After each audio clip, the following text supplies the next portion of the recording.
Yang kita harapkan di dalam kepemimpinan yang akan datang itu, kita dipilihkan oleh Allah dan masyarakat seyogyanya memilih pemimpin yang mencintai bangsanya, pemimpin yang mencintai umatnya, pemimpin yang berani berkorban untuk umatnya, pemimpin yang berniat mengembalikan aset-aset negara ini kepada umatnya. Pemimpin itu yang insya Allah harus dipilih untuk pemilihan yang akan datang. Dan siapa yang akan memimpin itu yang seyogyanya dipilih. Pemimpin yang bisa mengembalikan kehormatan bangsa. Itu yang penting. Ya, persyaratan pemimpin itu ya banyak. Terus di antara yang banyak itu antara lainnya ada apa? Kejujuran. Sekarang ini yang kita butuhkan itu pemimpin yang jujur. Ya. Pemimpin itu tergantung pertama adalah tempat. Kalau dalam hal ini Indonesia. Kemudian yang kedua kapan. Nah, kalau sekarang dan yang akan datang. Untuk Indonesia pertama itu sudah terbukti mempunyai teladan yang baik. Track record mulai dia sejarah hidupnya sebaiknya itu memang tidak cacat. Tuh. Kemudian yang kedua dia mempunyai visi. Jadi visi yang memang punya mimpi. Nah, jadi pemimpin itu harus punya mimpi bahwa Indonesia itu lebih bagus dari apa yang pernah dialami oleh Indonesia masa silam dan pernah yang sudah sekarang dan yang akan datang apa mimpi dia yang bicara masalah pemimpin di Indonesia, tonah dulu, kemudian amanah, terus ketiganya itu adalah sidik, benar ya, kemudian adil.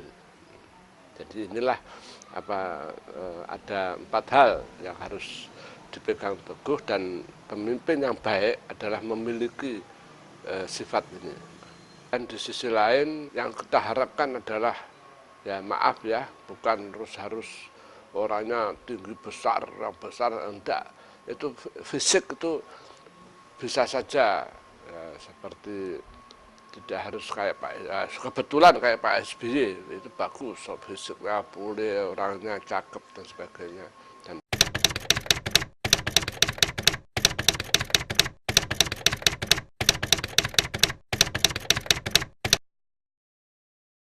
Ya, saya ini orang NU, pengurus NU. Orang itu kan biasanya kalau ada berbagai calon itu kan ya kira-kira mana yang seirama sama pemikirannya. Ya. Saya orang NU, pengurus NU, sementara calonnya 2 calon itu, satu siapa?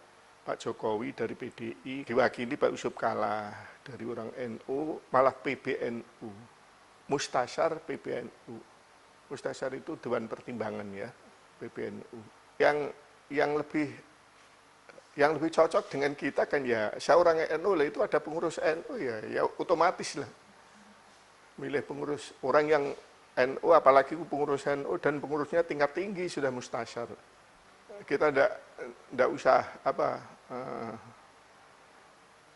jauh-jauh ya, yang sama dengan kita itu yang kita pilih.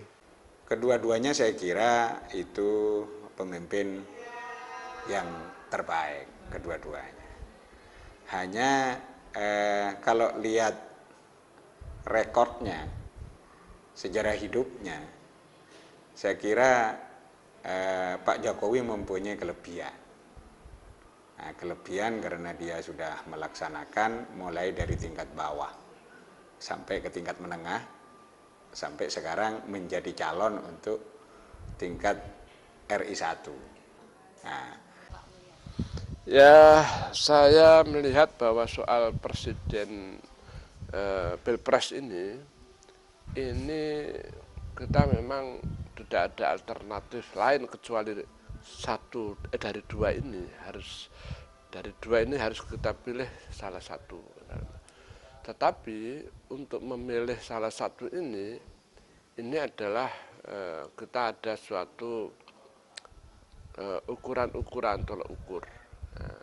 Jadi saya pikir dua calon ini antara Pak Prabowo dengan Pak Jokowi ini menurut kacamata saya ini adalah ya memang ada min plusnya.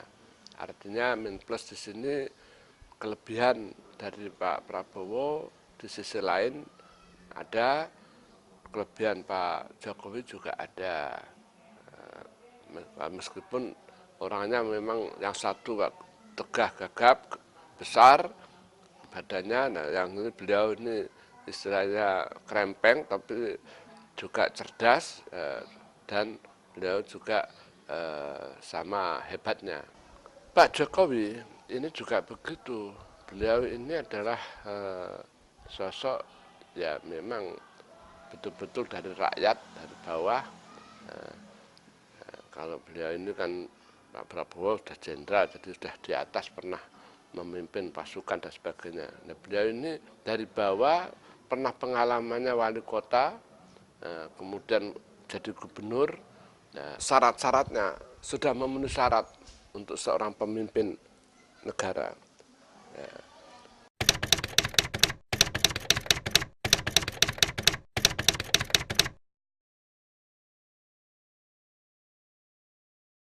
Ya, lah ya kita tidak tahu lah berdasarkan keterangan Pak Jokowi pernah jadi apa?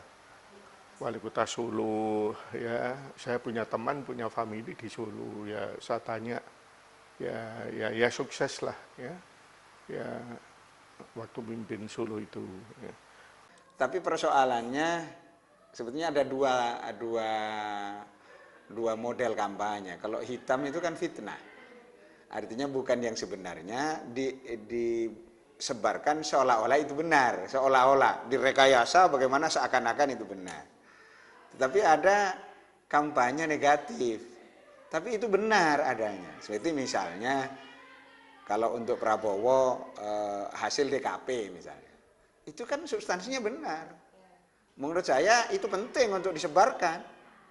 Tapi kalau Jokowi kan memang nggak benar.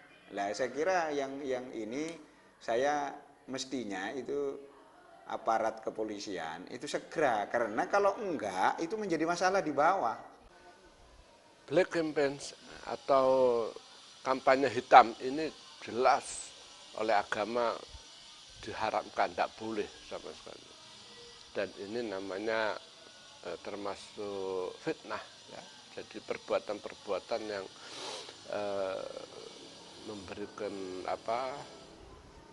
suatu nilai bahwa apa yang dilakukan, yang diperbuat oleh seseorang untuk melakukan black campaign atau kampanye hitam, ini adalah fitnah, dosa, tidak boleh.